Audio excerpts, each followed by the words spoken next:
Okay, so welcome back from your break. I hope everyone had a nice coffee, and I hope everyone on Zoom is back with us now. We're ready to start this session. It's going to be a really fantastic session discussing all the types of different kind of issues of how NbS can go wrong and how we can prevent that. But I'm sure the panelists in the chair will tell you more about that.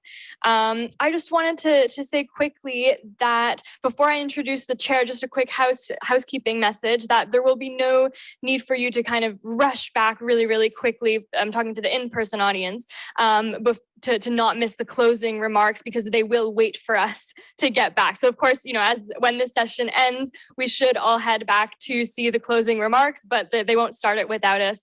So no need to kind of leave this session early. Just wanted to say that.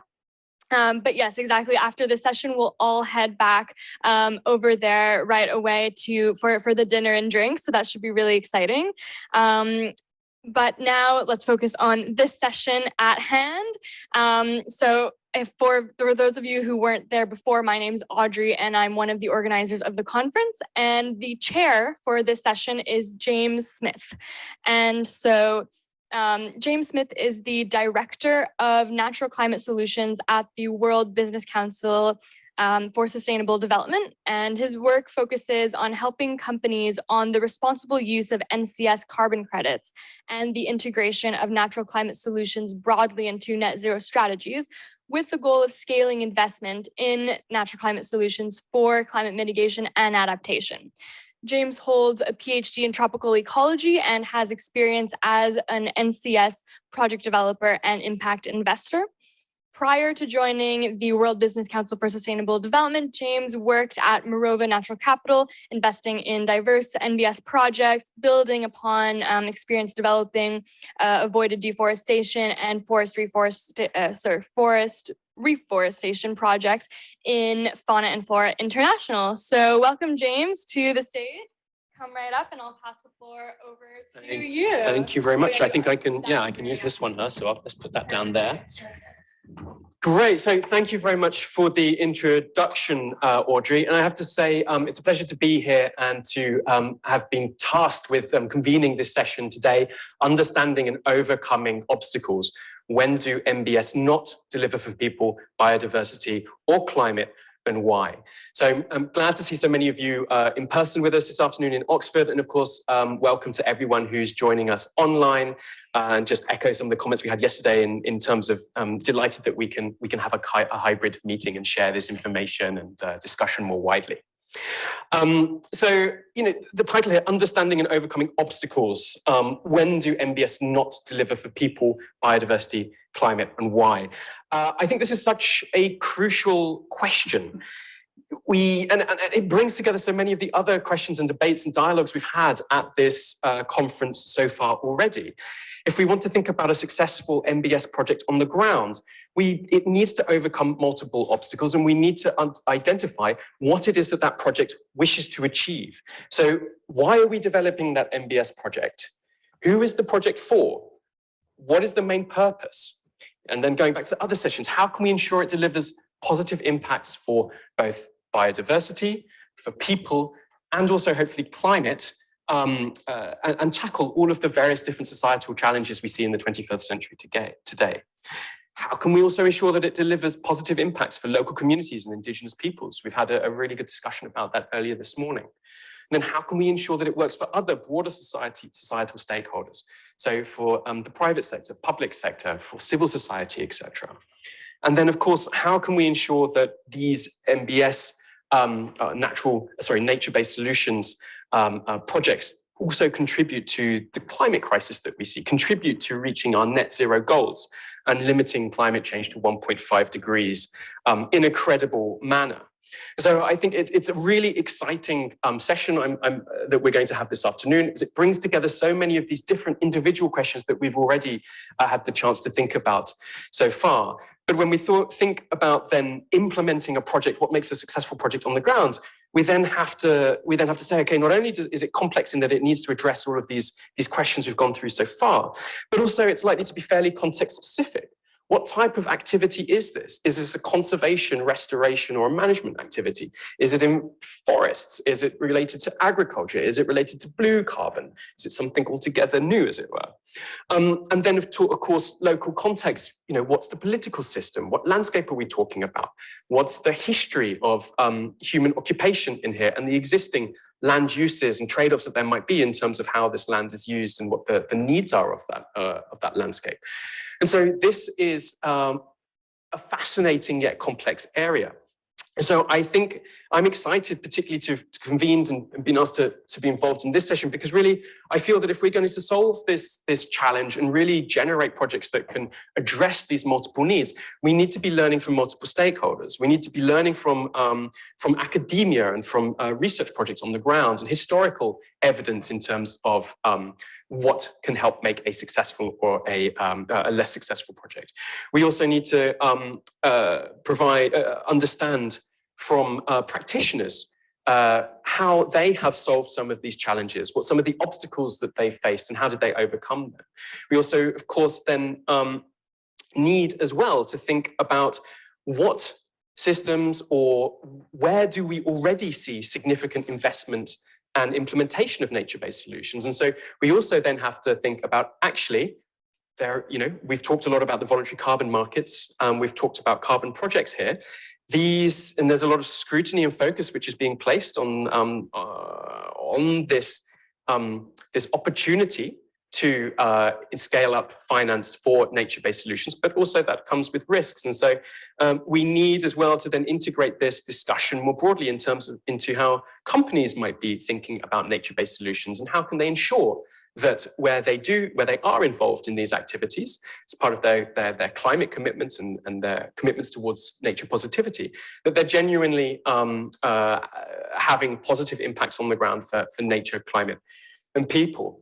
And so we really need to collaborate in order, I think, to solve this problem and to get to where we want to be, which in my view certainly is to scale up nature-based solutions, given the potential that they have to solve so many of the societal crises that we see here. So I'm pleased this afternoon to bring together quite a diverse range of speakers to this session. And so I'm hoping that we'll have quite an exciting debate. We have two speakers that are joining us from academia, from research. So I'm pleased to welcome Forrest Fleischman, who's Associate Professor in the Department for Forest Resources at the University of Minnesota, and also William Anderegg, who is Associate Professor of the School of Biological Sciences at University of Utah. And then we're moving then to welcome Julia Carbone, who is the Director of the Natural Climate Solutions Alliance, which is a multi-stakeholder alliance bringing together research, civil society, companies, standards agencies that are active in the voluntary carbon markets that are interested in scaling these up to best practices. And she will be able to discuss a little bit about what best practice looks from a corporate side of things, and why we would need to work in a multi-stakeholder collaborative manner. And then we're going to move over to more of the practitioner side. And so I'm very pleased to welcome Jean-Robert Bangui from Wildlife Works, who is a project developer on the ground in the Congo, and also a member of the local community in which that project's being developed. We also have Anna Lehman from Wildlife Works, who will share a little bit more about best practices in terms of how to incorporate the voice and needs of indigenous peoples into forest carbon projects. And last but not least, and unfortunately not on the slide here, we welcome Edith, who has very kindly been able to join us fairly last minute to give a bit more of a perspective from the finance sector.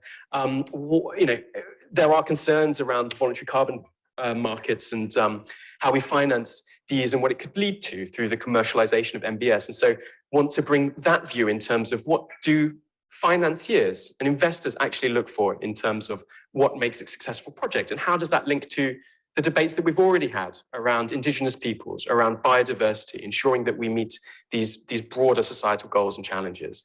And so without further ado, I'm very pleased to welcome Forrest Fleischman, who is the Associate Professor in the Department of Forest Resources at the University of Minnesota. He will be joining us online, and Forrest is going to kick off our session today by providing some insights from his experience looking at the success and failure of different types of nature-based solutions being implemented in India, and in particular, projects that are looking to reforest or afforest rural locations in India.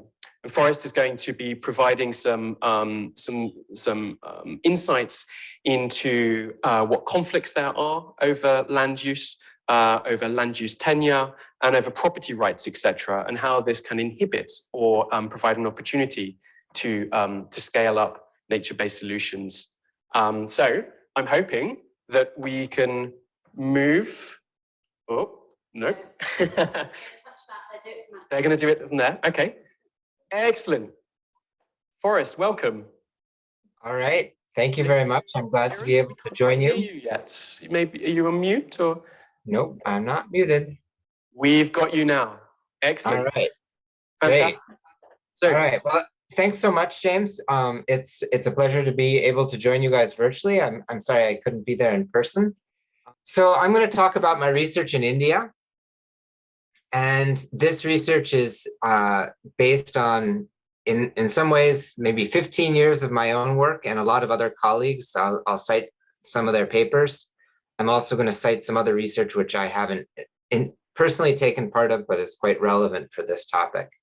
But I want to begin with this landscape, which is the landscape that I've been working on in the last 5 years in the Himalayan foothills in the western part of India, so fairly close to the Pakistan border.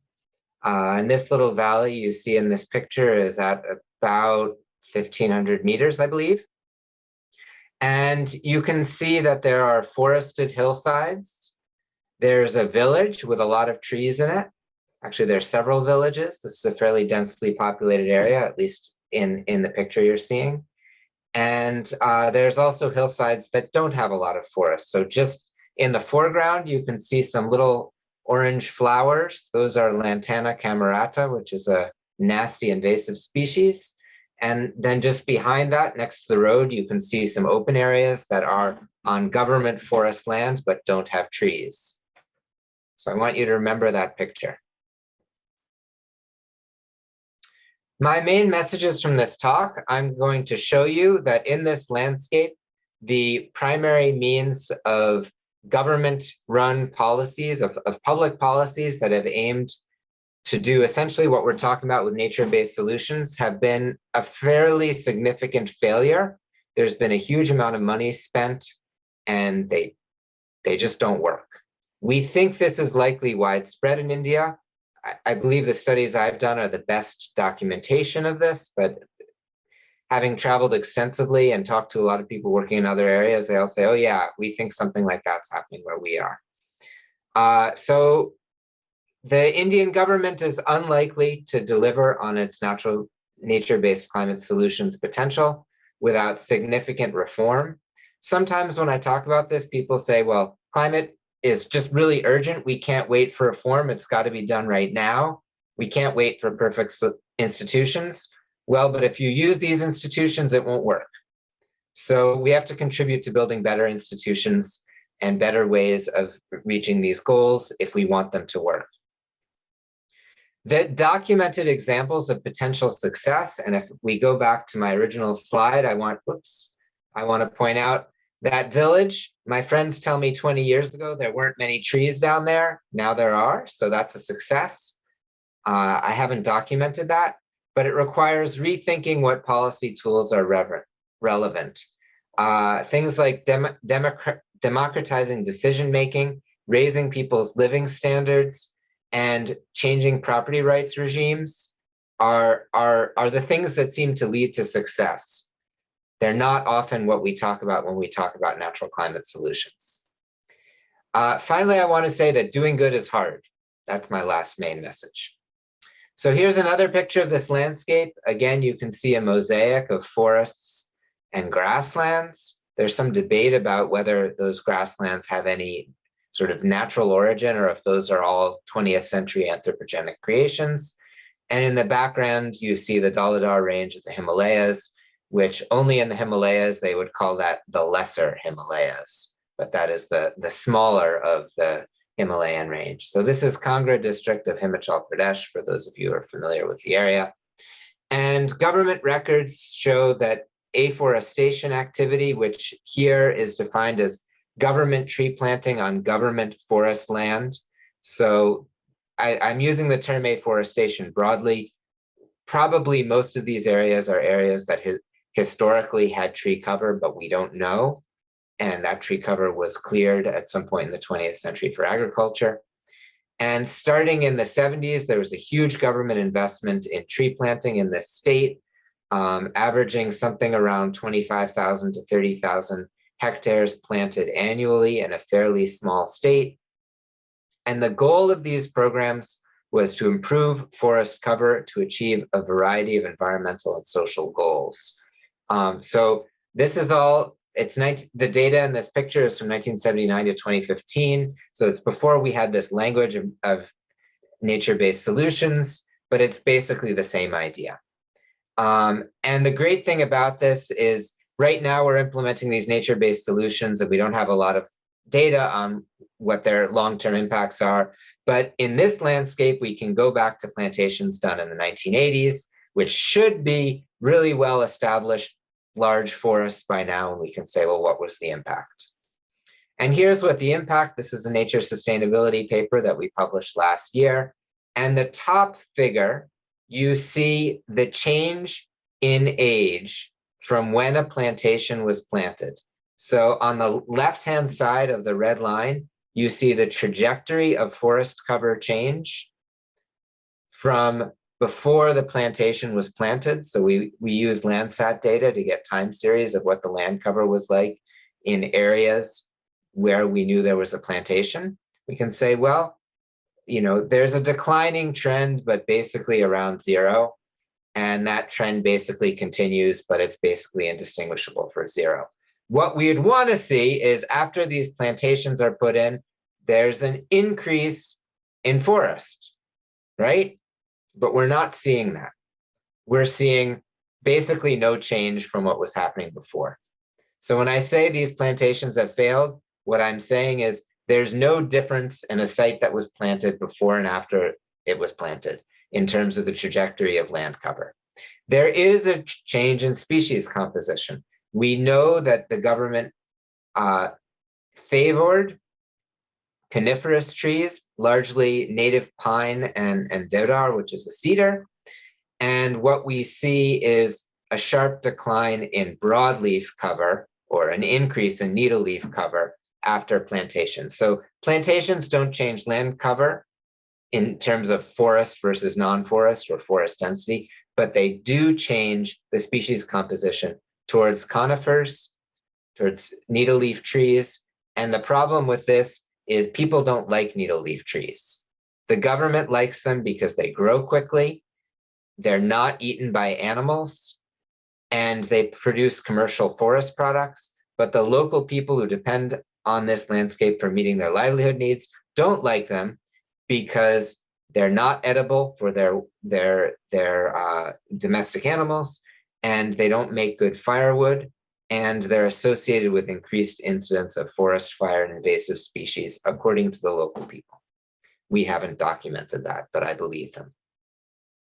So you could say, well, okay, Forrest, you just documented that these programs from the 1980s didn't work that well. But what about now? Hasn't the government learned? Well, I worked with my friend Pushpendra Rana, who's a senior government official in this state, to document exactly where they had planted plantations from 2016 to 2019. And we mostly Pushpendra, built some models to predict the outcomes of those plantations. And we found, first of all, a lot of these plantations are going in, 40% are going into areas that already have dense forest cover. So they're not going to increase the amount of forest. Maybe they'll increase the change the species composition. A lot are going into areas that are not currently forested, which might mean that that's great. We want to forest these areas, or it might mean those are areas like rocky south-facing slopes that are just not good places to grow a forest.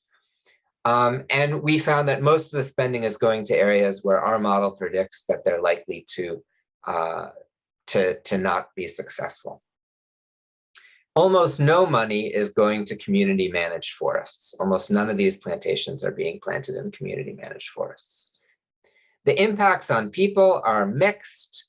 Overall, we found we did a very extensive survey, a livelihood survey, and we found that most people in the study area are not dependent on forests for much of their livelihood. That's a longer story, but this is a relatively prosperous region of India. People have jobs, or they have children who are living in a big city working as taxi drivers. The last time I went to New Delhi, my taxi driver who picked me up at the airport was actually from my study site. So people don't need forest products like to eat every day, but they have this strong preference for broadleaf trees over needle-leaf trees because of the value for fuel wood, which most people still use, and fodder, which many people still use.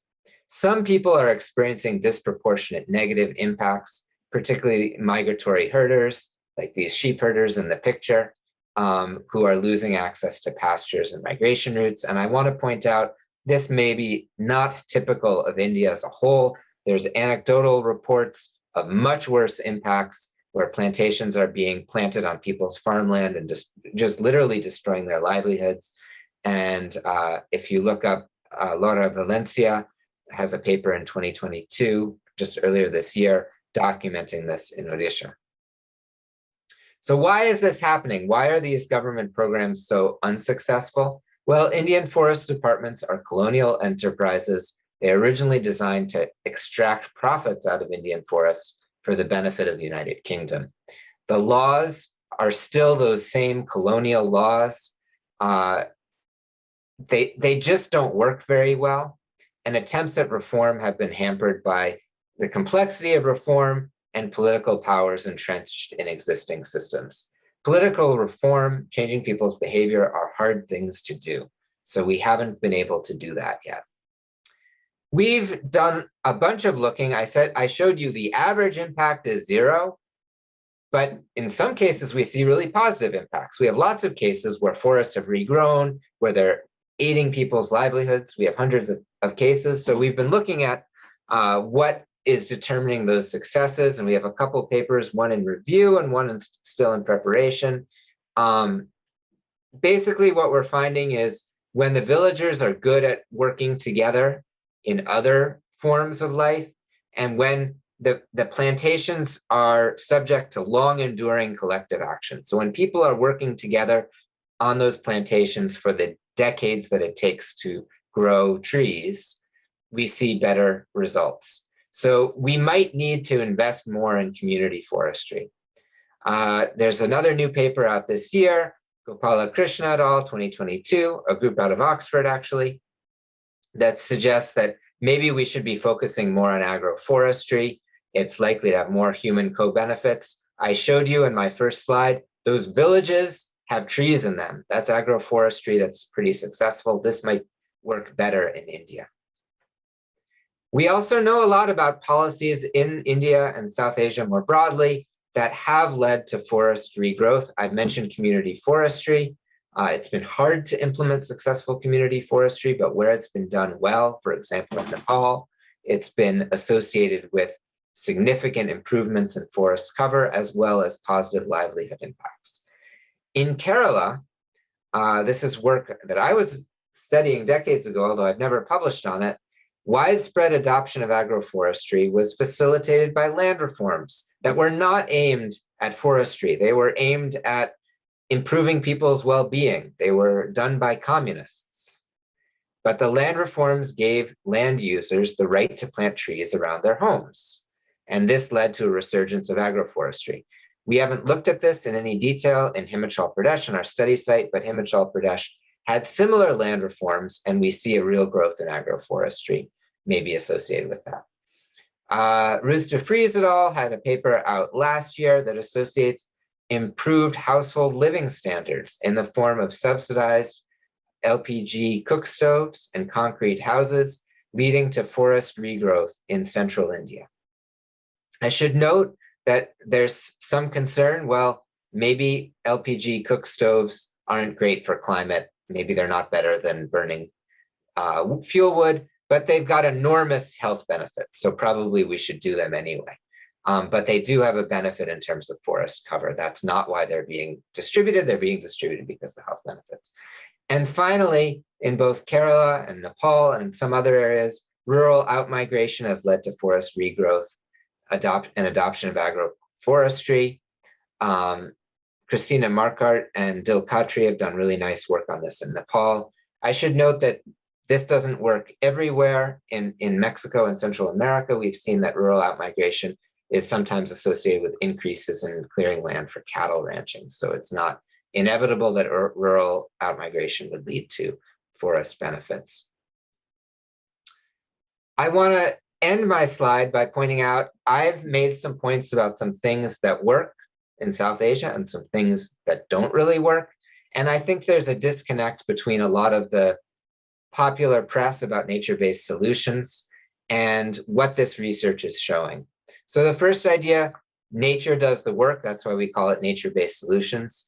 But what we're seeing in our research is it's people doing the work of changing nature.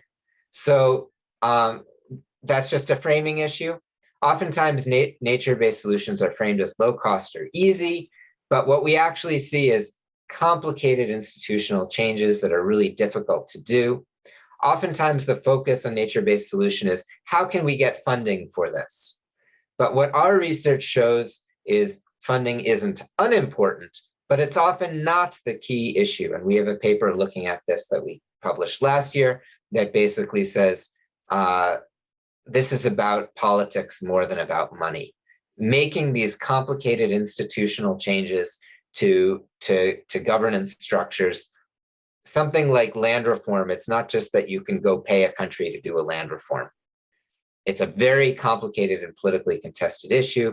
The research in Kerala, where it was done successfully, and Himachal Pradesh shows that it was people demanding land reform for decades that actually led to successful land reform. There's a tendency to play up the co-benefits of nature-based solutions, but there's hard and pervasive trade-offs in nature-based solutions that we see in these cases. We see an emphasis on big government, NGO, donor, corporate investments in nature-based solutions, but we see these large-scale projects often failing on the ground, and we see these large-scale projects often ignoring the underlying causes of deforestation and non-obvious but effective solutions, like, say, in some places, rural outmigration or land reform or improved household well-being might be the thing you want to do instead of planting trees, or even sometimes maybe those are more effective than something like community forestry, which we've also worked. And finally, the underlying causes of deforestation are largely around the world, things like export-oriented agriculture and land tenure and security. Nature-based solution discourse often is not addressing those underlying causes. And reforestation is often driven by commercial opportunities, like increasing the value of forest products, rural outmigration, or the adoption of collective land tenures and collective resource management, which are sometimes focused on in nature-based solutions, but probably should be a greater focus. So thank you very much.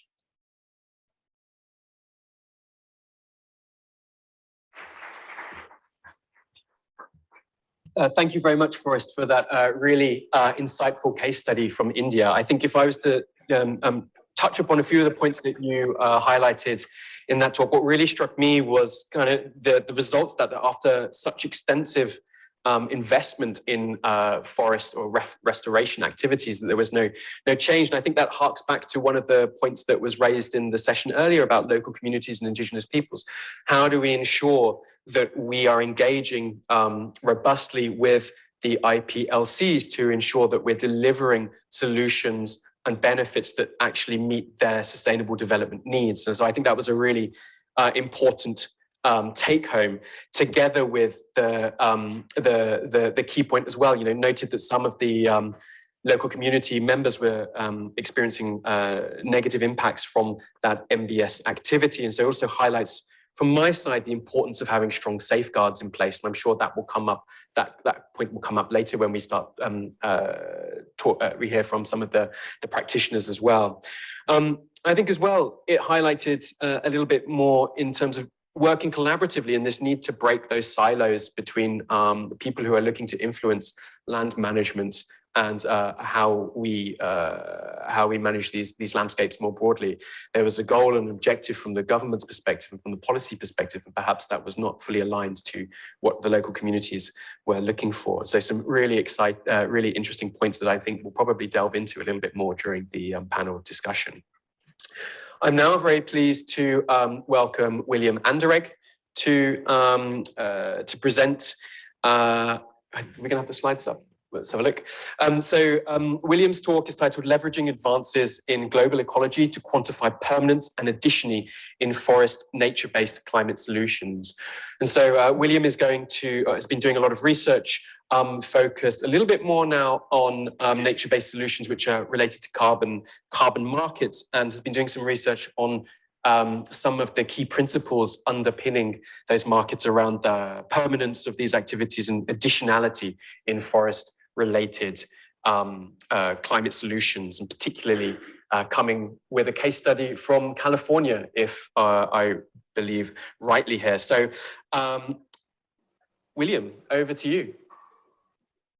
Well, thank you very much. And it's a pleasure to be here, at least virtually. I'm excited to share some of the work we've been doing today, really focused on how can we bring the best available science to bear and quantify how long-lasting forests nature-based solutions might be, and some of the components of additionality.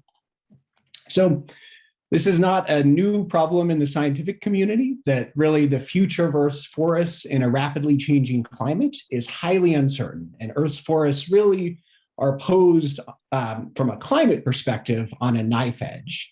That on one hand, the benefits of things like rising CO2 concentrations may lead to net growth and more carbon store. But on the other hand, things like temperature, drought stress, fires, and these impacts of climate change could lead to widespread loss of forests and actually carbon emitted to the atmosphere, thereby accelerating climate change and fundamentally undermining our goal of, if we want to leverage forests for nature-based climate solutions. This is not hypothetical, of course. We see on really every news cycle, in every hot and dry season, massive fire seasons, drought and pathogen-driven forest die-off. And we see it in ecosystems around the world. So these are snapshots, some from California, for example, and the US, where we tend to do a lot of our work. Now, from the scientific perspective, for these projects to really achieve their climate mitigation goals, there's roughly 4 things that they need to do. First, they need to have a net cooling effect on the climate, and that means not just the greenhouse gas, the carbon sequestration, but all of the other effects like changes in reflectivity and albedo, changes in transpiration and roughness. And these biophysical pieces are often not well considered in most protocols. They, of course, have to account for leakage. And then the final 2 that I'm going to focus most on today is they have to lead to additional carbon storage, and they have to address permanence in some manner, that locking up carbon that then gets burned by wildfire in a couple of years has a much, much lower climate benefit than locking it up for 100 or more years. So some of the key questions that I think we need to ask as global ecologists trying to bring our science to help inform nature-based solutions is, what are the magnitudes of climate risks that forests face this century? And how can we provide this rigorous, scalable science to inform and guide these nature-based solutions? Now, what are some of these risks that are really kind of a family of climate and ecosystem risks, and really a family of more human-dominated risks? And I'm going to focus most on these climate risks today, but of course want to highlight that this is not the extent of the full risks to permanence. So on the climate side, disturbances like fire, biotic agents, wind events, and then more slow-moving changes like invasive species or shifts in where species are found. And of course, as we just heard a really nice talk, thinking about what the social system that these projects are embedded in and all the changes that could happen in these social systems over this long time period as well. Now, ideally, in a perfect world, we'd like to be able to bring some amount of data to bear to ask what is the integrated risk over some period of time. And a very common time horizon is thinking about this over 100 years. And that's what some protocols like California's Forest Offsets Protocol tend to use as a time horizon. Now, I want to just give you a reference piece for this, which is that currently, at least in the United States where I'm based, a huge amount of these forest offset protocols are not using best available science in many key areas. And let me just give you a couple examples. First, on the permanence risk side, they treat everywhere that projects are found as identical in risk. So they say there's no differences in climate risk across all of the US and Alaska. They don't seem to vary in time or by climate scenario, and that's in contrast to what's actually happening. Generally, these numbers for risks, and this is going into something like a buffer pool, are not based on the scientific literature and tend to be strikingly low. That, to give you an example, for California's Forest Offsets Protocol, they assign a 100-year integrated risk of about 2 to 4% for carbon loss from wildfire. I'm going to show you some data next that number is already massively too low. And that if we think about the carbon storage, they're often based on forestry models, which were really designed many decades ago and don't really include the impacts of climate change on growth, regeneration, or tree mortality, and tend to not really consider these biophysical climate feedbacks that may actually lead to more trees warming the climate in some regions of the globe, particularly regions with a lot of snow cover or semi-arid regions. So what can we do? If we want to move towards a really rigorous science-based assessment of permanence, there's some things that we can start to do.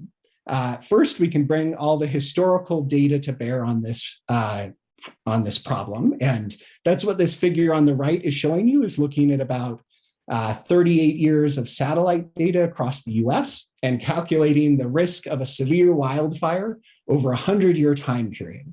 What you can see is that actually the risks are already higher than that 2 to 4%, and they're increasing rapidly. And that's because climate change is supercharging wildfires in the US and in many regions around the globe. So the average risk for these ecoregions has already gone from 4% to 8%, just comparing the first half to the second half of the record, the 1980s and 1990s, compared to the 2000s and 2010s.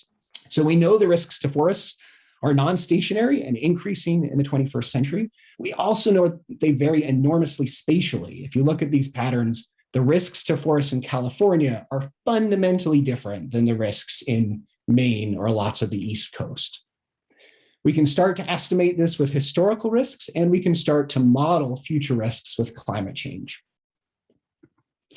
And I want to put in a final plug. A recurrent theme of my talk is that really having publicly available maps, data sets, tools, and web tools based on open source science and not really black box, but really clear models are urgently needed for this space. And that's something that we're hoping to address in our work.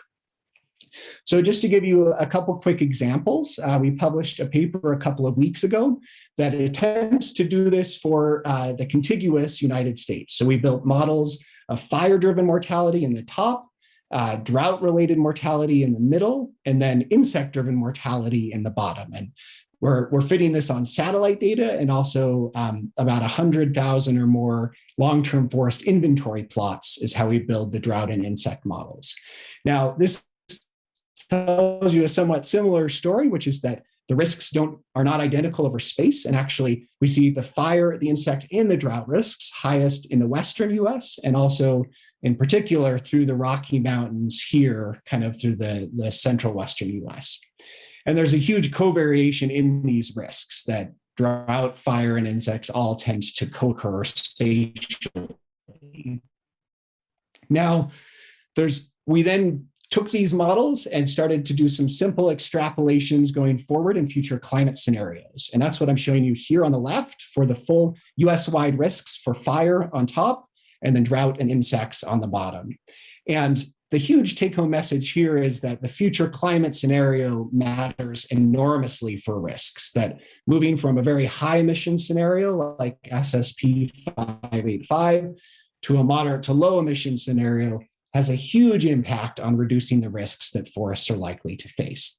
To me, this fundamentally underscores that nature-based solutions must be accompanied with dramatic reductions in emissions of fossil fuel combustion in order to really even have much of a prayer in delivering their climate benefits. Now, that was very statistical model focused. We've got another project where we actually try to compare the three broad approaches that people have to estimating potential future carbon in in forests around the world. And we compared in this upper left-hand these mechanistic vegetation models that are part of climate models or Earth system models. And you can see that this is showing you at the end of the century in a moderate climate change scenario. This is the difference between the end of century and today, that these models are incredibly optimistic, likely unrealistically over-optimistic, and that they predict everywhere or project everywhere largely in the US is likely to gain carbon. If we move to the lower left, these are climate niche models that are widely used in conservation for understanding when and where species or biomes might move. And we fit these climate niche models to a bunch of US forest groups, kind of like larger classes of species. And we also fit it to the carbon patterns on the landscape. And you can see in these climate niche models, actually, US forests on average, even in moderate climate scenarios, lose carbon by the end of the century. And then in the upper right here, this is taking a demographic approach. So here we grow trees and we have these climate-driven tree mortality from fire, drought, and insects.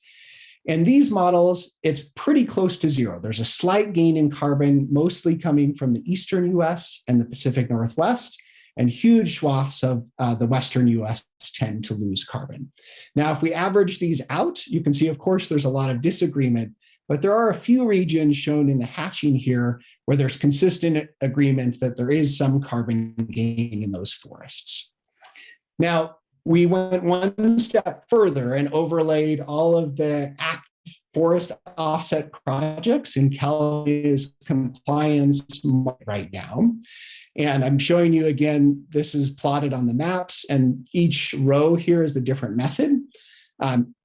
I think really comparing to how historical trends have gone, this middle method, this growth mortality demographic model, is probably the most believable and the most realistic right now. And what I want to point out here in the histograms, this middle histogram is the distribution by projects. And so it's really this right histogram that's the distribution by area of forests, that there's a dramatic area of US forests in these forest offset projects that we expect to lose carbon over the 21st century, that there's about 36% of the area is expected to lose carbon in these projected models. That's not good news. That is by no means what the protocol assumes, and by no means what the buffer pool is prepared to handle.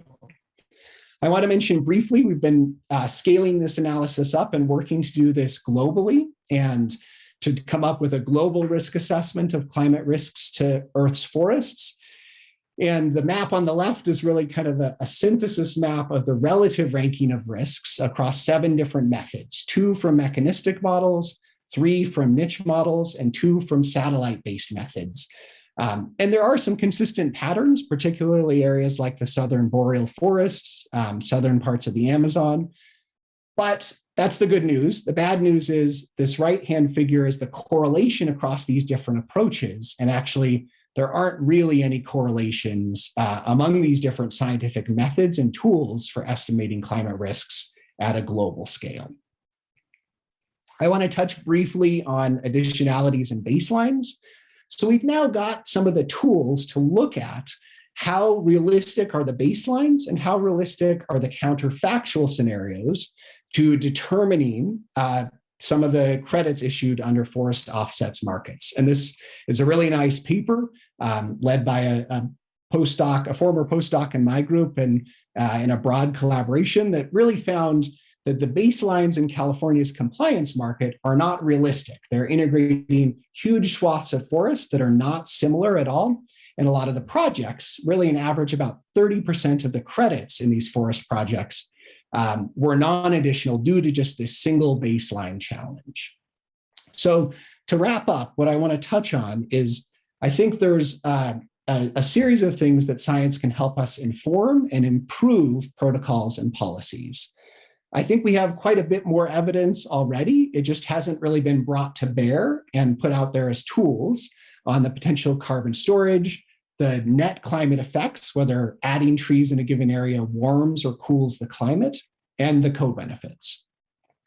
I think we have quite a bit more science gaps on thinking about the permanence risks to forests, and that we can bring these tools to bear on additionality as well.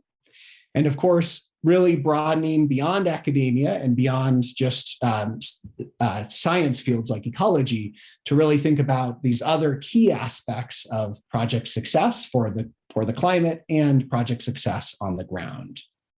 So my 3 take-home messages are, from my perspective, nature-based climate solutions really urgently need better science to inform these key aspects. And these key needs are tools, transparency and accountability, and once we put that science out there, mechanisms to make sure it's actually taken up in the approaches in the policies and protocols for nature-based solutions.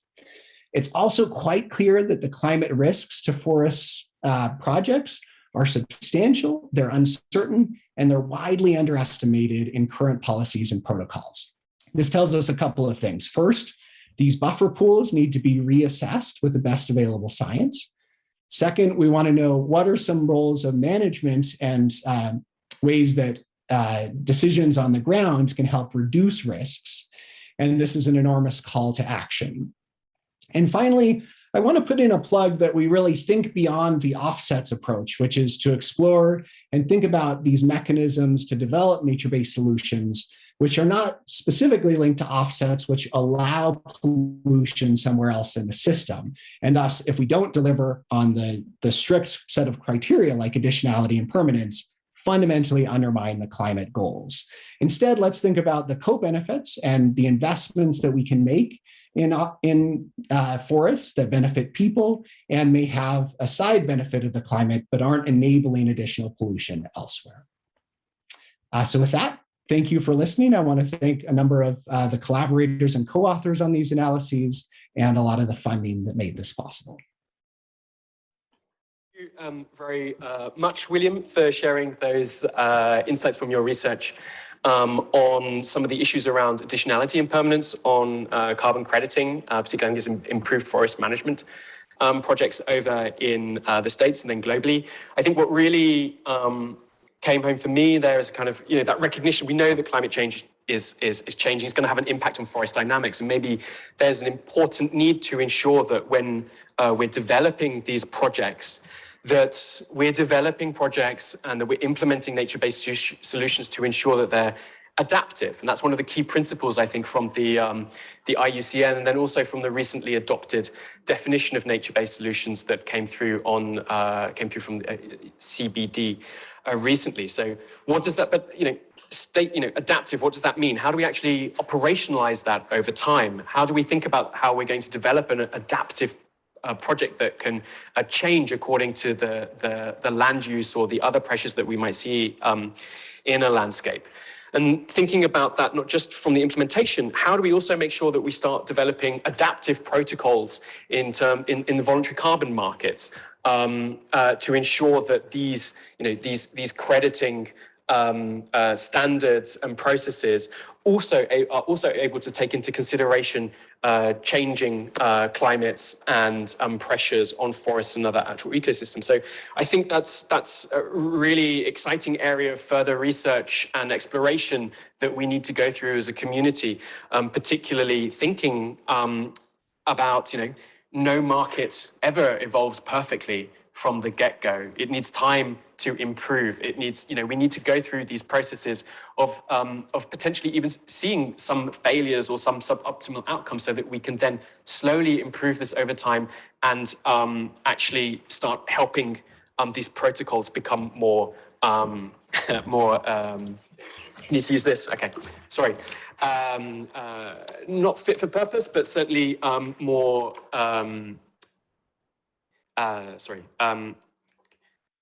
adaptive and allow for more resilient outcomes. And so I think that's really certainly the key summary that I took out of that talk. Thank you very much, William. And then we're now going to pass over to Julia Carbone. We have heard a lot of concerns in the past day and a half.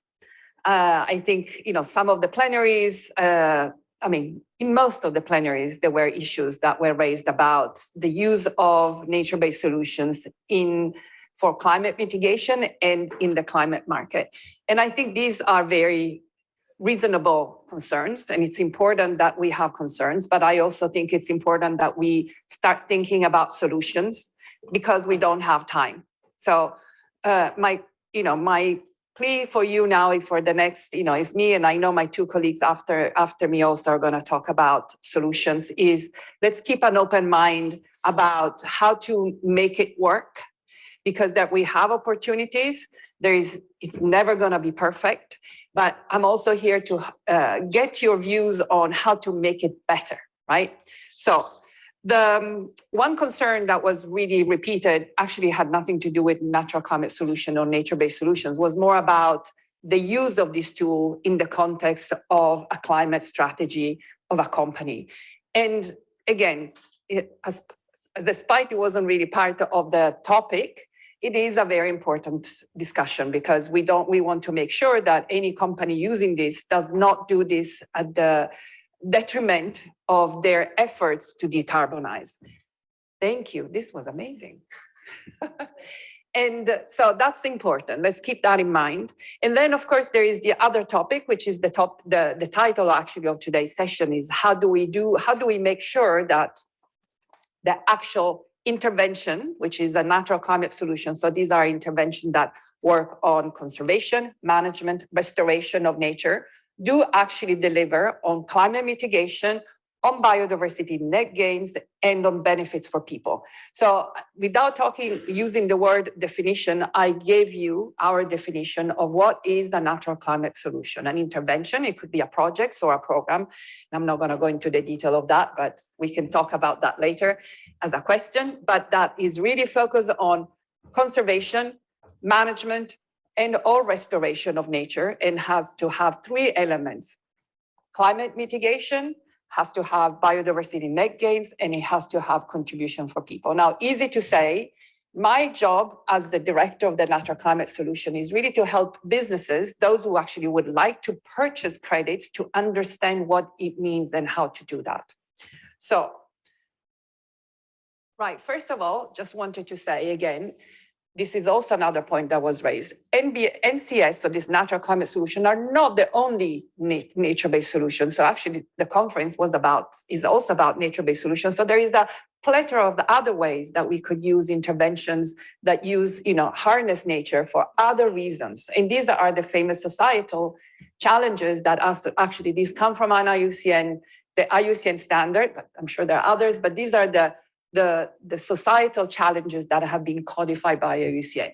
Climate change is one, but there is plenty of other things. Now, I think ideally, the more we get out of a solution, the better we are as a society, because that's efficiency of use of the resources. But natural climate solution, effectively, we work on this, the first one, and they focus on mitigation.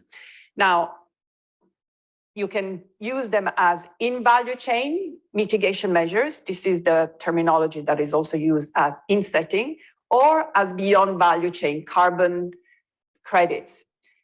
And this is basically where quality matters, and this is where the NCS Alliance works. So it's really a little portion of all that. And this is to tell you and show you that the conversation is much bigger than just looking at carbon credits. There are a lot of other opportunities for financing, a lot of other opportunities to use nature. The natural climate solution is just one piece. Now, in the ecosystem of natural climate solution, voluntary carbon market, there are a number of other players. And actually today you'll have the chance to actually have two other key players today with you. And you're gonna hear from Anna and Edith later. But the buyers are the ones that actually we work with in the Natural Climate Solution Alliance. So they're the ones who actually are gonna be, the slide is really not very clear, I'm sorry. But it's more about, look at the big titles. It's really those who actually are gonna, at the end of the chain that starts with investors, after all the stages, are going to buy.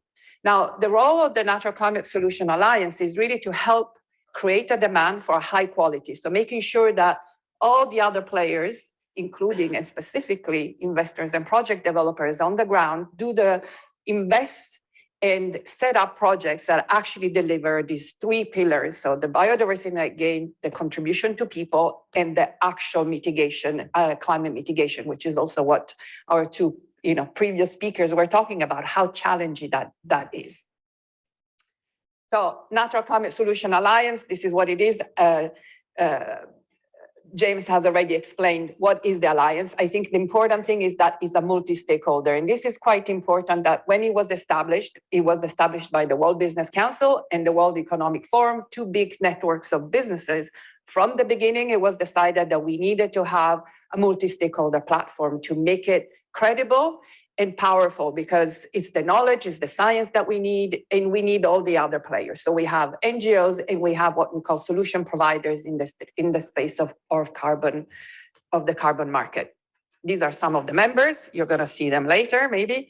And so on the first issue, which is really about how do we place and how do we promote the use of the voluntary carbon credit, and so this is not just about NCS, it's any carbon credit, in the space of a credible strategy, a net zero strategy. So you have your net zero journey, and I'm not going to repeat this, you know it very well by heart. What we are saying is that this is really additional, really, literally on top of, so it's not replacing, so it's not about substituting a decarbonization action with a climate, a climate credit, is really in addition to. So high ambition pathway, let's call it that way. But it's really about going beyond science-based targets and adding to that on the journey, so on the transition to net zero. And when you get to net zero is also to go beyond, and this is what we are talking about, for example, historical emissions. Don't forget that the use of carbon credits, and in this case, for example, removals in particular, is included into the SBTi net zero trajectory at the time you get to net zero. So the NCS Alliance, and that's, I remember actually James told me at the beginning, is like, the NCS Alliance for the first year worked on something that was not about NCS because nobody really was clear what are the requirements for let's say, a credible use of credits. And so this is what NCS Alliance has developed. And it's not about looking at the detail and discussing this, but what I wanted to say is that most of organizations out there now, NGOs, NCSA, there is the voluntary carbon market initiatives. They are all saying the same thing, and there is a definition of what it means to a responsible use of credits. So when somebody comes and say, this will undermine, yes, there is that risk, but there are also very strong definitions now of what to do not to undermine. So there is a solution. So we can move on to that and start talking about quality. How do we define quality and how do we channel demand towards high quality? First of all, what is high quality? How this complement carbon integrity from the biodiversity perspective. And so biodiversity and people should be part of high quality, and how you integrate this with the carbon integrity piece, and what activities the NCS Alliance supports. On the first two topics, it is about biodiversity net gains and is about contribution to people. So it's about benefits. It is not just about safeguards. The safeguards is a must, but is above that.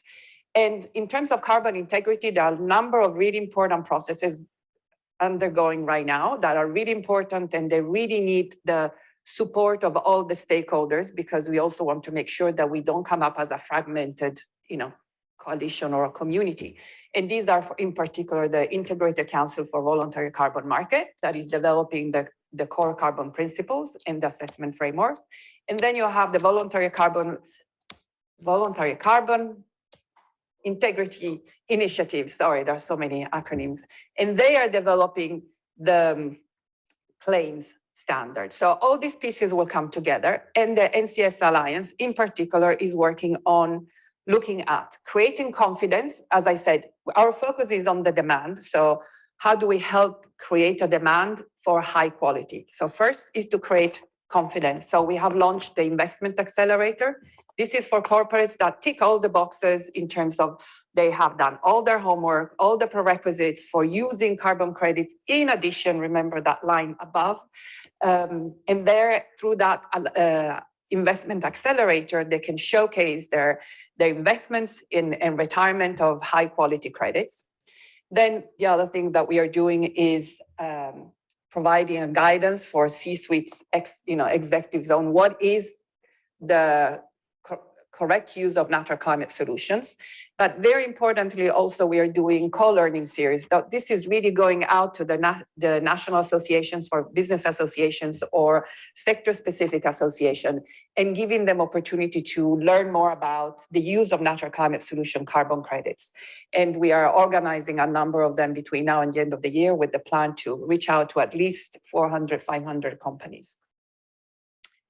And the lighthouses, which we are going to actually hear from one of our lighthouses later. These are projects on the ground that give testimonial on what are the benefits in terms of people and biodiversity. And this was so important for companies to understand quality, so that beyond the actual list of these are key indicators, but really hearing the stories and the testimonials. And in terms of building capacity, again, we are working on an NCS procurement guide. This is going to be a guide for the companies that are planning to purchase credits to be able to ask the questions, so to carry out a due diligence in addition to obviously using the, let's say verified and certified credits, but most of the times these credits not necessarily include all the biodiversity and social elements that are necessary. And then the second part is really the same, but for the investors that also play a key role. And remember, is actually the number one step in that value chain, and then giving investors a tool to be able to understand how to invest with responsibility. But I'd let Edith speak about that during her presentation. So as I said, lighthouses, we have 6. We have launched a call for proposal for another 6. Sorry for something happened to the slide. If any of you actually is aware of interesting projects that actually generate credits or programs generate credits, the call is still open. Contact me, because we want to have another 6 presented during COP27. Key learnings, and then I'll pass on to my colleague. Details matter. Again, it's not a black and white discussion here. It's about how we do it, right? We heard about, the forest, how forests actually behave in different regions in the same country, because it is about details. It is about, so that's also where science is so important. Understanding the situation at the local level, it's so important. Relationships matter, like for example, working as a coalition really is important, but also relationship at the local level with communities. Policy matters because, well, actually the first presentation was really talking about policy. The policy's context can make it or break it. So we could have the most incredible project, but in a very difficult situation policy-wise, and then that's basically the project will not work. And time matters. And as I said, the time is now, and really working together is where we can make a difference. So thank you very much for your attention. And that's it for me. Thank you.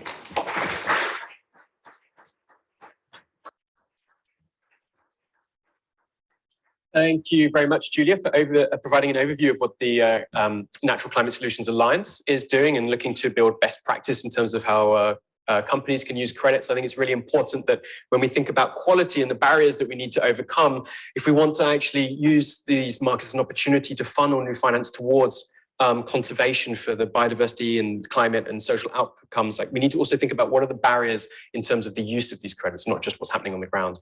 I'm really keen now, though, noting that things are getting a little bit late, to introduce our next speaker, which is Jean-Robert Boinguet, who will be joining us online. So I'm particularly excited to join JR to the conversation today, as JR is the project developer for the Mayan Dombe REDD+ project, which is based in the Democratic Republic of Congo. So he brings experience of actually implementing a REDD+, an avoided deforestation project on the ground in the global south. But more importantly, he's also a member of the local community on whose land this project has been developed. And so he brings the perspective not only as someone who's working in the carbon markets, working on the ground to develop the projects, but also the community and the local community perspective. And so I think his insights will be really exciting to hear and to share with you today. I think he's in a unique position to do so. So very keen now to welcome JR to the conversation.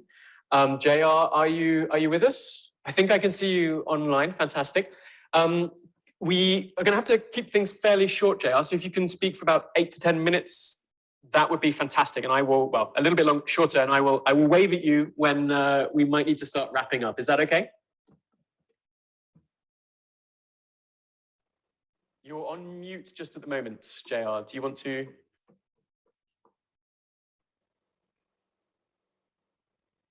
Yeah, it looks like we haven't. Yeah. I think we have you now.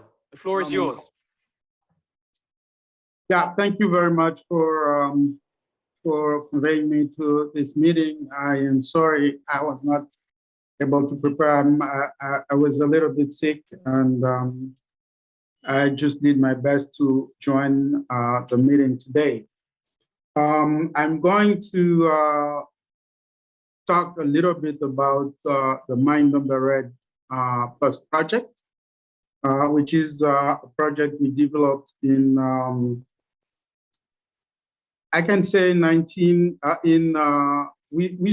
idea actually started in 1989 with a friend of mine, but the project was only developed in 2011 because we were trying to find donor-based solution for project implementation, but we could not find any. Then we tried to go on the market, and we kind of developed the REDD+ project in the Mayan Dombe area. This project is to protect 300,000 hectares of the forest in the world's second largest intact forest in the world, which is the Congo Basin. And it's really an essential part of one of the largest wetlands of international importance in the world. So the idea for us is to try to bring the benefits, carbon benefits, directly to rural community in the Mayan Dombe area, and try to work with these community members to protect the forest, because we believe that unlike the ideas we had inherited from our ancestors in the past, the forest can be protected while, agriculture is still going on if we do sustainable agriculture. This forest has been logged multiple times in the past, and this time along, it was to really get destroyed. Our model is to give back 50 cents for every ton of credit sold to the community, and then to bring benefits directly to the community members. So as a result, it was we worked on the cancellation of the logging company the logging concession that was there. And then we started working with local community for forest protection. So it has been difficult for us to implement this project in this area, just because we have been told in the past that if you want to be rich, if you want to be successful in agriculture, you need to cut the forest. You need to cut as much forest as possible, you know, to and clear and have field in order for you to produce. Then we came with a different model, a different idea that no, we don't need to cut the forest, we don't need to destroy the forest, but we can get benefits. Then people said, how can you get the benefit without, you know, selling something? It was the concept was very, very difficult for people to understand. What then are you selling? If you are not selling timber, what will you be selling? That's the most important question we got from local community members everywhere. And again, it was also very difficult for us to explain everything about the climate, but it is easy. It was easy for us to tell them that we are going to protect our elephants. We will see elephants back again. We will see all the animals back again, because you can see that over exploitation of your resources has resulted to the actual situation. You know, we remember that our ancestors didn't go hunger, you know, they have enough food in our villages. But if you go now to our villages, you will see that, you know, our area is among the poorest in the world, because, you know, we used to live of hunting and fishing, but there is no more animal for hunting and there's no more fish in the lake. So how can we survive?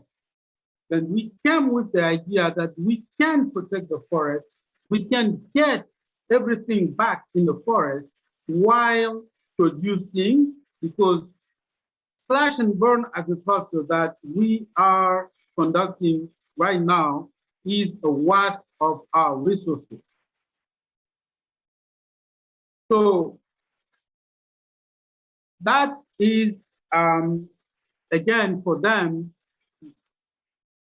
it was important for them to go also to some sort of modernity. Kids needed to go to school. So how could kids go to school without having enough resources, enough money, you know? So of particular concern in our community is the pygmy community, which we call Batua community in the villages, because they are the ones who were only relying on the forest for their survival. Going to introduce Anna Lehman. Anna, do you want to come up onto the stage? So Anna's going to talk to us now. The title is really about equitable participation of forest communities in climate finance. And we heard in the discussions yesterday the importance of making sure that nature-based solutions not only deliver for nature and for climate, but also provide benefits that local communities and indigenous peoples want and need to further their sustainable development goals. So you've been working in these markets and working on nature-based solutions for about 15 years and working quite extensively with IPLCs. And you have recently launched the People's Forest Partnership, which is an initiative which is looking to help bring the voice of IPLCs into these conversations, into climate carbon markets in a more explicit manner. And really to ensure that those revenues and climate finance really goes down directly to indigenous peoples, traditional landowners, and local communities. So would you, well, would love to pass over to you, and you could share a little bit more about the People's Forest Partnership, what you're doing and how you're actually going to kind of achieve these aims. Fantastic. Thank you, James. Just to check, is that where I press? This one? That one there. That one. Lovely. Well, hello, good afternoon, everybody. Thanks for having me. Very excited to be here. And yeah, I'm going to talk you briefly through this new initiative that we launched. We launched it in Glasgow, have been actually officially inaugurating it in DC just 2 weeks ago. So Wildlife Works, we are a project developer and investor into REDD+ projects. We focus on avoided deforestation. JR is my colleague. Sadly, the bandwidth is always difficult with the DRC. So I hope we might be able to hear a little bit more from him, but it's a really fascinating project that he's running down there. And actually, I was hoping he would also be able to speak about his effort to nest his projects into the FCPF program. So it's one of the, we've got 2 nested projects now. The one in Cambodia is nested into the National FREL, the first nested project ever. And in the DRC, we've made the effort to nest into the FCPF. It's been a fascinating journey for about 9 years, where the project had to adjust the baseline according to donor preferences a couple of times, not according to spatially explicit risks, as we heard from William. So yeah, it is really a fascinating story that he could tell, hopefully later more from that. But back to the People's Forest Partnership. So we launched this in COP because at COP26, because we felt as a company, we've been working with indigenous communities since the beginning. For us, they are equal partners and the main stakeholders in the projects, in all our projects. I'm speaking here now for them because I'm in the UK time zone. Our other partners are either in Asia or in Latin America. I do want to recognize, I'm not sure if we actually have IPLC representation in this room. I don't think so, but I always feel very funny when lots of white people speak about how do we include them instead of having them on the panel to speak about how, can you include us or how to speak to us. So I'm trying to do my best here in sharing the experience that I have from our conversations as the UK representative. And one thing that we hear as a company, but also that really made us come together, that is OPIAC from Colombia, the Mesoamerican Alliance of Peoples and Bosques in, I think, where do we have the logos? I'm trying to go a little faster here. So they are from Mesoamerica, mostly Mexico. CIPRED is Nepal. Then together with Forest Trends, they run the Secretariat, Green Collar Avalan, Recoft, and ourselves. Because we really feel that call from indigenous groups. They understand, many of them understand and see that climate finance is out there and is around. There are some successful projects, and they would like to get a piece of that cake, but it is very hard for them to access that kind of finance. And we were looking at ways of how can we come together and how can we create a safe space for all of us to learn? And all of us really means mostly actually corporates. How can corporates really understand on how to engage with communities on the ground who have not had a positive experience of direct investments from either government or private sector. In fact, they've been mostly marginalized, pushed out of territories, and only in a few countries where IPLCs really hold land rights and they are recognized in the constitution, like in Colombia, for example, in the other countries, they've been really pushed to the boundaries. And in Asia, I think, especially in Asian countries, they have a long track record of that. I would like to make a comment here on India because we heard Forrest speaking about India. I couldn't agree more. Self-determination and self-governance as a main driver to successful natural resources management and reforestation and all these activities that belong to creating NbS solutions are just so vitally important. There is a positive example. Forest, the Garo Hills is a fascinating area and communities that are wouldn't call them, run by women, but women have a very strong governance, or are strongly embedded into the tribal governance system. And yeah, they just, they manage to protect actually large parts of their forests through keeping up traditional practices. So definitely there are positive examples out there. So one thing we've done to start with is we wanted to understand really, what does it mean and how do we work together with IPLCs? And we asked Indigenous groups to develop principles of collaboration, which we then have consulted with across continents, in Latin America and in Asia. I'm not going to go through those principles, but please check out our website. They all sit on the website. And just to highlight a few, some things that really stand out here is in terms of having eye-level partnerships, creating eye-level partnerships with those communities that sometimes some of them don't have oral traditions. They don't read, or they certainly don't read our language, right? So making sure you really explain what this project is about, what activities are about, what is the revenue about, like full transparency on prices, on contracts is just so critically important, and making that accessible. But also FPIC processes, so free, prior, and informed consent. In many standards, it's required. The core carbon principles of the Integrity Council that we're looking at, they're speaking about FPIC, but it also really is actually quite a box ticking exercise right now. And we've sent a long submission to the Integrity Council to ask for a more rigorous process, because we want to see real true evidence from companies that they try to that they engage with communities in the languages. We operate in countries, in territories where communities speak 8 languages, so that requires us to go slow. This requires us to go at the pace of community, really translating our documents, what is a reference level, how do you develop a project into those 8 languages, building up facilitators.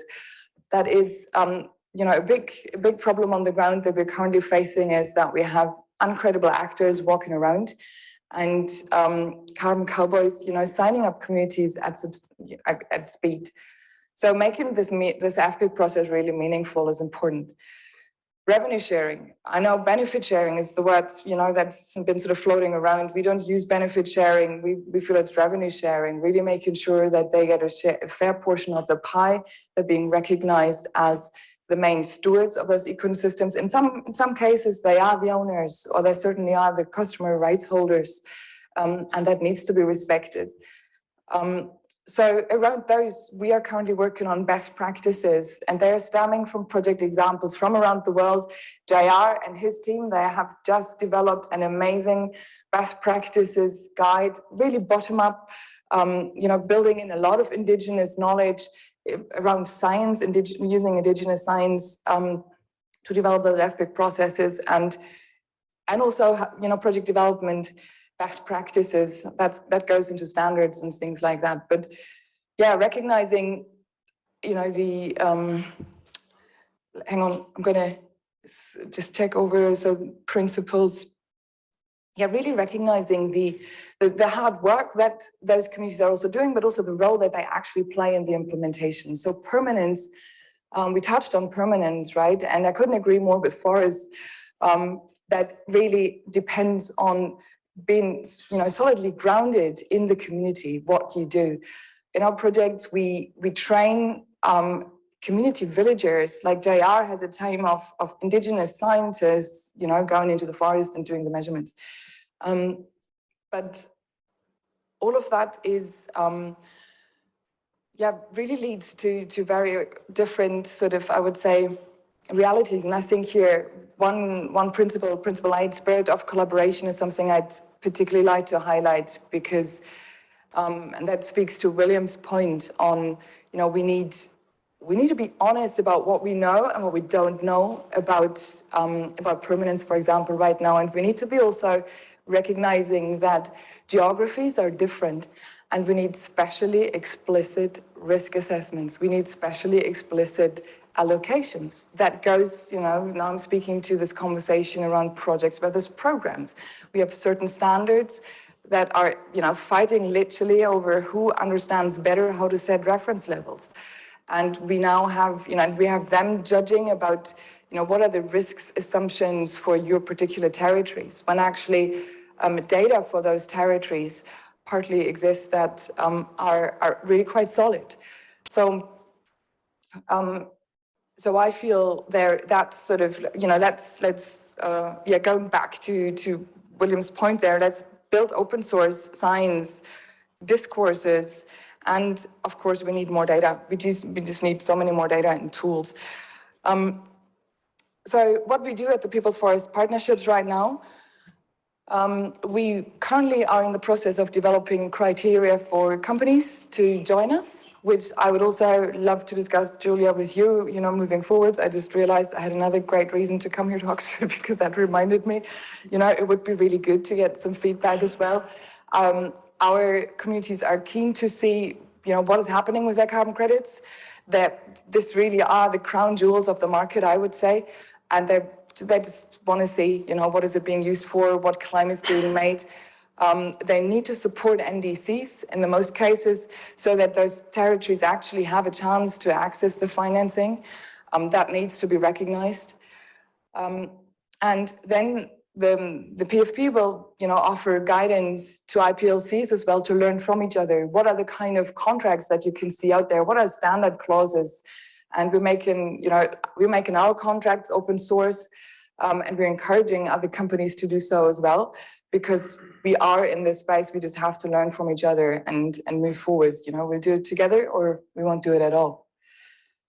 And then do joint global advocacy in spaces like this, but also at the national level to elevate the voice and the role of IPLCs.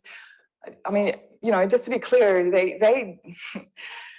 they're out there. I mean, they really are out fighting that fight. And some of our members, they are facing death threats, on an almost daily basis in some of the territories, especially in countries like Brazil. But large parts of the Amazon are standing because of them. Journalists who got lost, I think one of them was British, and that is in a territory not far from where we work. And so they are now back in walking around with, with arms and with weapons to defend themselves. So they are in critical situations in many countries, and it has to be a fair partnership that we create here together. And so far I would just say join us making this possible. We're open for companies to join us, for academics who are open to having really open conversations with us about standards. We're speaking to Vera, they are some of those standards out there, and we love them, right? We love Vera because we've been working for them with them for a long time. But they are operating a bit under a black box model right now with their JNR methodology, a tool that we don't really understand, the risk allocation methodology that's not transparent. Some of the national FRELs are, being reviewed by experts from FAO, from UNEP, and they just do this in a room and then they submit it to the UNFCCC. And these are the baselines we are supposed to nest into, and upon which we are being judged on whether we are additional or whether, we are over-exaggerating our allocations to the projects. We don't have a transparent market space right now. We're taking right now the opportunity to those, to actually channel the finance to the territories and to the people that really do the work on the ground. So that open dialogue is needed now more than ever, and we're here. We're waiting for you to join us. Thank you. Thank you very much, Anna, for sharing how actors in the carbon markets looking to scale up nature-based solutions are looking to more explicitly engage with indigenous peoples and local communities to ensure really that they have, as you highlighted, like an equal eye-to-eye level conversation and an equal seat at the table. We're going to pass now to Edith Kiss. Do you want to join us up here? Yes? Sure. Sure, thank you. Don't be shy.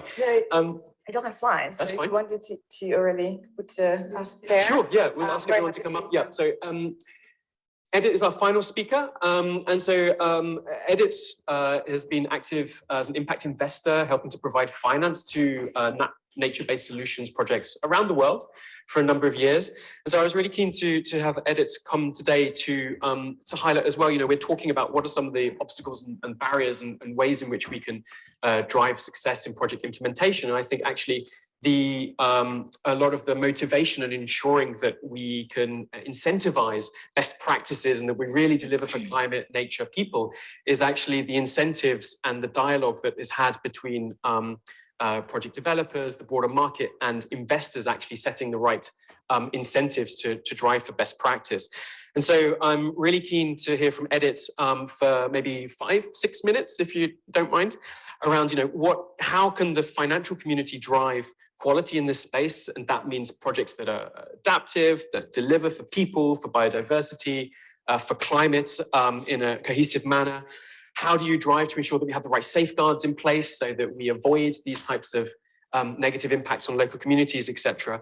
And what's the role of investors in ensuring that we overcome some of these obstacles around equity and biodiversity, etc. Thanks a lot. Is that on? I don't know how to say it. Should be on. Yeah, perfect. Excellent. Pleasure to be here. Thanks a lot for the invitation. And yeah, it was very interesting to hear about this partnership and NCSC and all that. So really excited to join here. Just a bit of an introduction on my side. So I'm currently Chief Investment Officer at Revalue Nature, which is a new venture spin out of Systemic, which is a consultancy in sustainability, with really the mission to develop and finance and bring to market high quality and inclusive nature-based projects at scale. So it's a super exciting time. I personally have spent the last 15 years more on the buy side and the investment side, as James explained. Last 8.5 years working at Althelia, climate fund, managing the pioneering Arctic climate fund that was the first of its kind fund trying to channel private capital into sustainable land use. Back then we didn't call them NbS, but more like Red Plus and what have you, and landscapes, sustainable landscapes. And then later on with Mirova, where I worked also on some of the second generation, newer generation funds like the L'Oreal Nature Regeneration Fund and the latest Orange Nature Fund. So yeah, happy to share experience. I think the market is developing quite fast, and there has been so many interesting points. I'd love to just also provide feedback, but maybe just to take a step back. So when we started with Althelia Climate Fund again in 2013, this is a new set. This wasn't even like, there was no price, right? So kind of where we are with biodiversity, I hope that there it's gonna come, but there wasn't a market. The investors needed, the business case has had to be built. And a lot of our work has been also co-building the projects. And that's again now evolved in the past few years. The market has picked up significantly, thanks to mostly the step in from the private sector. There was a point on the policy side and the supply side, and when I was listening to this, it's very stark and depressing, obviously. I must say, unfortunately, the same on the demand side. What's happening is a big policy failure on the demand side. We're not pricing in carbon. We're not pricing in the externalities. So what we had to do with Althelia also push the market. We have created Ecosphere Plus to help kickstart the market, work with the WEF and bring coalitions and build it. And really what I think thanks to also the TCFD, the Paris Agreement, the targets, the corporates started to get luckily pushed a little bit by consumers, by NGOs, so together, and also recognize that simply we're not going to get there if we don't step in. And I think that's you have to recognize that. So the voluntary carbon market has exploded, and I would say that the driver behind most of the companies was this recognition that these credits, if they're done properly, can also solve for example, the biodiversity crisis. So the voluntary markets and the carbon markets have been there for many years on the renewable energy, industrial gases, but what is really fueled the demand and excitement is that finally we have a tool that can be used rightly. And again, I would emphasize, I heard a tool. You really look at, and I think impact investors look at carbon as a as a tool, which if we use it correctly, can be very powerful. You can abuse it, you can have many problems, and we can focus on the problems, or as Julia said very rightly, we can focus on the solutions. So yeah, excitingly for impact investors, I think the business case is there. Carbon has becoming an asset. It's still a bit of a roller coaster. Liquidity is still not there, but definitely I think today compared to 10 years ago, we do have that market. And what it comes with it also, again, from the private sector, a lot of interest capital is trying to be deployed. And investors are also asset managers like Mirova looking to scale. So the Altilia model cannot, in itself, it's not sustainable. And what we need is now not 100 million euro fund, which we had, but people are trying to deploy 500 million and billion funds. And for that, the market needs to mature. And one of the things I think is interesting to see is this emergence of new entrants, new professional private sector companies. We had some pioneers like Wildlife Works and others, but it's not enough. The issue, the scale of the problem is huge. So for example, on my side with BioNature, we are a new purely private sector, private finance developer who, was really launched with this mission to enter the market to help develop, design these projects, really focusing on a funding gap, which institutional investors and all those buyers cannot plug because it's simply they are too far away, and that we need to find different solutions. Beyond the blended finance and whatever, the grants and philanthropy, which has been there before. And so really, we entering in the space and providing all the technical design elements, all through the implementation and investments and the access to market, where you have this question of how do you actually ensure transparent and highest prices, fair prices, and reduce the intermediation and all that brokerage costs. So we cover the full spectrum. And so to your question on that, I think more and more investors, what's happening on the market, have to rely on this kind of project developers to really package up or bring the deals to the table, because frankly, we don't have time as an investor on my side, again, sitting in an asset management side, spending 2-3 years to structure and launch 100 million fund. It's just not enough. We don't have time for that, right? So we need to help the investors focus on that, go faster. And then also, once we had the fund to deploy 5 million ticket size, which takes me to 6 to 12 months of due diligence, it's again not really scalable. So we need collectively, I think what's happening in the market is sophisticating, and the value chain is a bit dividing up. And again, project developers have that role on our side. What we hope to bring to the table is that we'll work with our local implementing partners in country, with the NGOs, and I don't think I need to repeat, Anna has really eloquently expressed how we need to treat our the communities, the stakeholders as partners. We have exactly just internally discussed recently how we don't want to use benefit share, but revenue share. So that's super important. But then I think what is interesting for the investors is we also need to represent these projects towards investors, because there's a huge asymmetry in terms of skills, so finance, legal, structuring, and that's where I think things can go wrong when an international company goes into a landscape, it tries to make a deal with these communities. There is an asymmetry no matter what. However, if you have a project developer who sits on their side and represents them in the negotiation, so we are facing ourselves as BioNature investors, we hope that we'll be a more symmetrical position and represent them in the terms, and that's one of the solutions I think hopefully we can accelerate and find. Thanks for those insights, Edith. I really appreciate that. So we've come to the end of all of the presentations. So perhaps a round of applause for everyone who's presented. So Edith, Julia, Anna, William, Boris, JR. And now we've got about 25 minutes to have a broader panel discussion and to take questions from the floor. I think if I was to try and, this session was all about what are some of the barriers and potentially how do we set up nature-based solutions for success. If I was to try and summarize this in 30 seconds, some of the barriers are that we have some policies in certain locations which might be not providing the incentives or not providing the outcomes that local communities need in order to value the solutions that are being implemented. Going back to what Forrest presented, we are trying to develop nature-based solutions in this really dynamic environment where we're trying to solve problems now, but those problems are changing and they're exacerbating through climate change. And we heard from William, what does that mean in terms of the risks that the nature-based solutions that we're looking to actually implement might be under? And so how do we start developing adaptive solutions to these?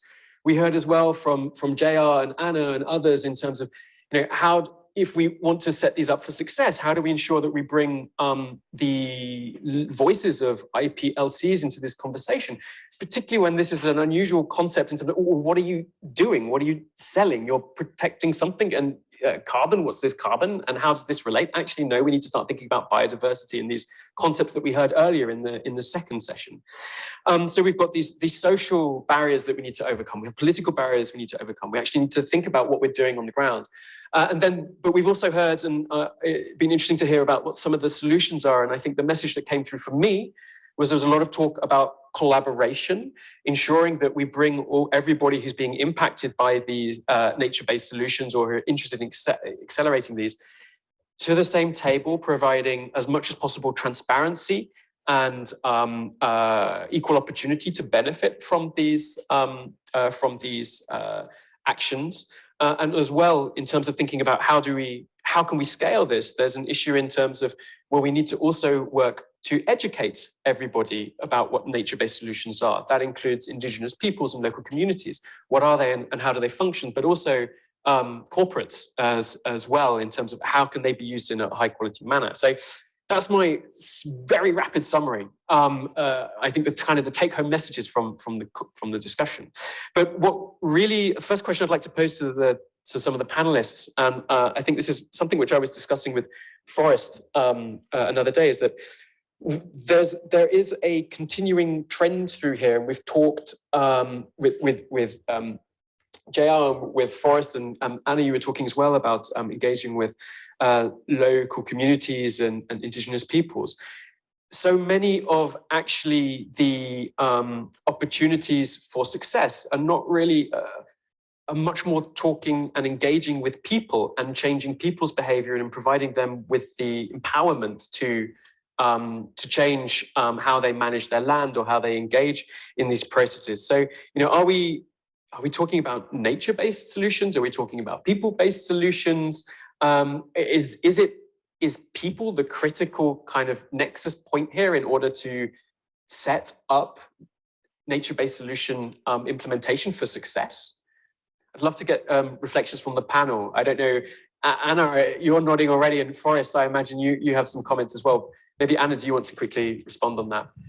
Yeah, I have to smile because that's a conversation I had with my boss for quite a while. He's really into elephants. I'm a farmer, so I'm a socioeconomist by background. And I've been like, but it's about the people. No, it's about the elephants. So no, of course it's about the people.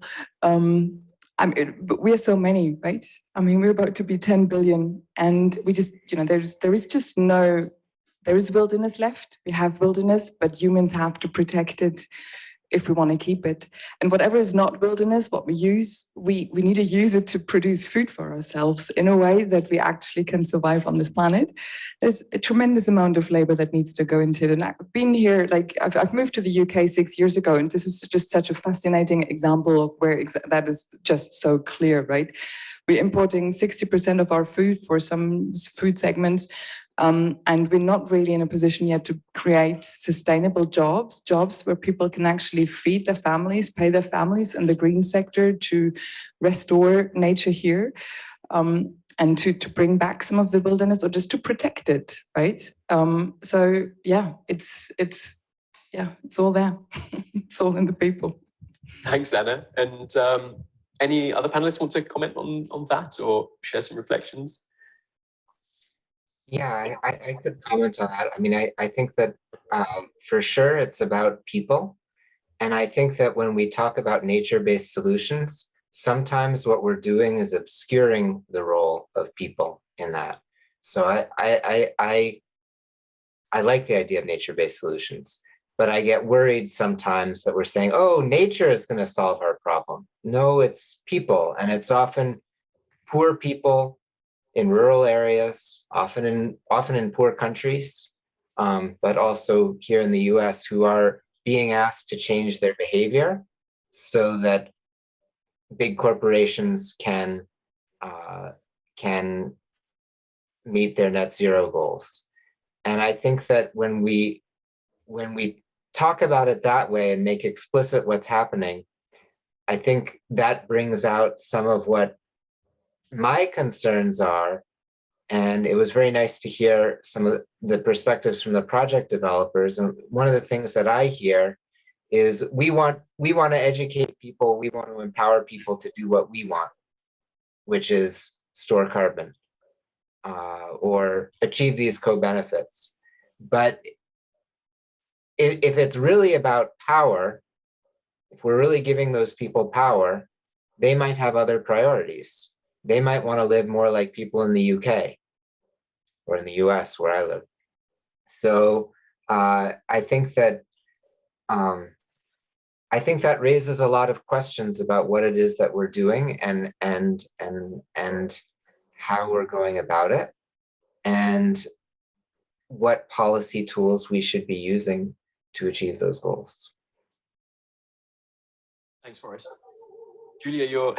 Well, yes, I just wanted, I think it's really, really important all what we are saying, which means also how every project or program it's going to be a different intervention. What we need to give is directions to those who are going to, develop projects or purchase credits to understand if the outcome or in the process was done correctly.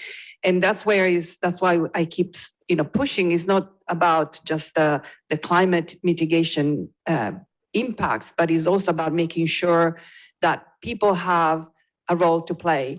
Now, we need to go into the detail of that because that is a very general statement I'm making. So what does it mean? But then also we need to also recognize that what you will mean in one place would be different than others. So we have to find tools for those who actually go out and invest in these projects, either through an investment or through a purchase, to be able to differentiate if it was done properly, if people actually had a role to play, if they wanted to play that role. And that is a very important element.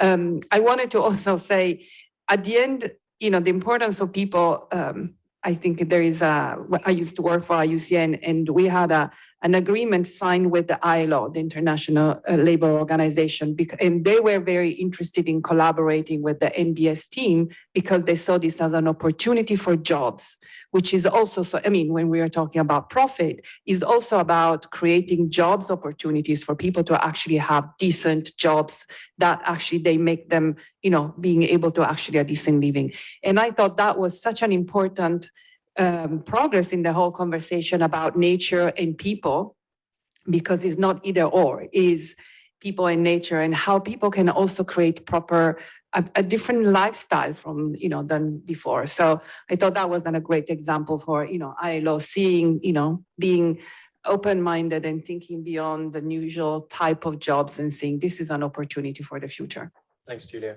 It sounds like from the comments that we've had there, people are central to this and central to not only kind of establishing projects and for success and broader implementation of NbS, but also that we need to think more strategically about how do we integrate this into conversations around sustainable bioeconomy, and that can, that in terms of providing for the sustainable development needs of local communities and IPs as well. And I guess. I'm curious, we've talked a lot about nature, and we're talking about, okay, we're going to be doing a project in this habitat, or it's improved forest management, or it's afforestation, or it's avoiding deforestation or something like that. And yet we see that it's all about people. It's all about meeting their needs and their development needs. And we've seen so many different developments in this space over the last decade, and we now have kind of microfinance institutions. We have technology, which many people in rural locations have access to a smartphone and things like that. Are we now thinking about overcoming some of these obstacles and giving people an opportunity to engage and kind of to share what their needs are? Are we starting to see, is technology now an opportunity that we have to allow for that real participation and equity of local communities? Is that an untapped kind of resource that we should be thinking about in terms of nature-based solutions? That's a really good question. Yeah, definitely. I mean, I'm just thinking back of a workshop that we did in Colombia with the Afro-Colombian community earlier this year, where they realized they need to be able to speak to each other. They have invaders into their territories. In Colombia, they own the land, or they've got land rights. But there's other settlers coming in with cattle. And so for them, and they face a lot of armed conflict in that part of the world. But they themselves don't carry weapons, but how do you then, protect your territories? And it is literally through showing presence and to being able to communicate to each other. So when we were doing the project planning workshop, one of the key priorities that came up in those, it's a very participatory process, and really they develop their own investment plans. But yeah, building a signal, like what's it called, a mobile phone post or something, having that in the territory is part of the plan that we're now trying to see, if we can make that happen. Certainly also on the monitoring side, I know there's lots of app developers out there right now who are working on making this better. I can't speak to this in much detail, but it is bringing costs down. And I'm on WhatsApp with, indigenous leaders in the world. That would have not happened, 5-10 years ago, even wouldn't have been possible. So definitely, I think it's working. Fantastic. Forrest, I see you've got your hand up, and JR, you had your hand up as well a little bit before that. But Forrest, do you want to go next? Sure. I'll be a little more pessimistic. I think there's a lot of possibilities that can come from technology, but I also see us talking about the same issues that we would have been talking about in the 1990s with integrated conservation and development programs, or even earlier when I was in elementary school in the 1980s. I'm less aware of the debates from then, but these things are very hard to do. And when you're talking about conserving forest in an area with, for example, armed conflict, there aren't easy and simple solutions, and we should be cognizant of that. And people have been trying to solve these problems for decades and have not been very successful. Those comments there. I'm cognizant that we've talked for quite some time, and we could talk forever on this topic, but I'm sure there's a lot of questions from the audience as well. I see one hand up at the back already, so I'd like to turn it over to audience Q&A. So perhaps, yeah, exactly, lady on the right-hand side there. Thank you all the speakers for such a engaging discussion. My question was to Forrest and also to Anna. You talked about the policy hurdles, especially with regards to India. And my question was, do you think that because of these policy hurdles, especially with India, do you think it has hurt India's ambitions with regards to putting a lot of NbS projects on the map with regards to, scaling up a lot of those grassroots community projects we see in Vera or in other platforms like Plan Vivo, etc.?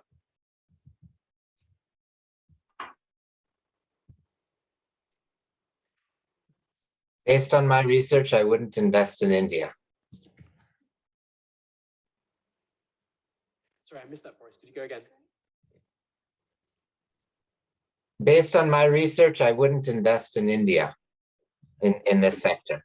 I can't speak to the specifics of any other individual projects than what I've studied, but the barriers that I've seen in my studies and in my travels around the country and talking to lots of colleagues there do not make me feel particularly optimistic. I know of people who are doing really fantastic work there, but it tends to be small, isolated projects that can't scale up because of a hostile administrative system. Yeah. Well, I would like to add that, India has had really a fantastic track record under the CDM and, the Kyoto Protocol. So certainly, if there's the will and the understanding, the government can can create the investment environment for renewable energy, for example, for solar to happen. So the potential is obviously there. I would say with regards to nature-based solutions, historically, there's been mostly REDD+. India does not have a big REDD+ potential. I think this is probably the biggest reason that we see. There is a Plan Vivo project that has been around for quite a while. We are investing in the Garo Hills in a very large project right now, and we are being supported by the subnational government. I believe it's just the NbS, just the fact that India has deforested most of its land for quite a while, and reforestation is hard, as Forrest has said, and maybe that approach so far hasn't really worked. But I would agree that institutional reform, land reform, is probably the first step to raise this, this raise scale for nature-based solutions in India. Thank you. Edit quickly. Yeah, if you could use the No, fully agree. Just on from an investor perspective, that has been difficult. I confirm. So as an investor, we weren't able to. And still, as today, it's making as heard, regulation and the environment is not making it easy. But there are a lot of projects more recently, and if you look at indeed agroforestry around the regenerative agriculture, there's a really big push also, I believe, on the government side, as well as mangrove. So I think smallholder-driven, smaller scale projects, but I think. If I'm not mistaken, also there is a push now for REDD+. So watch the space. I think it's coming, but they were not at the forefront for those reasons we heard. Thanks, Edit. There's 3 or 4 hands still up from the audience. So I think, was it gentleman at the back had hand up first? Yeah. Hi. Thank you very much. Really good group and mix of people in these presentations today. Really enjoyed them.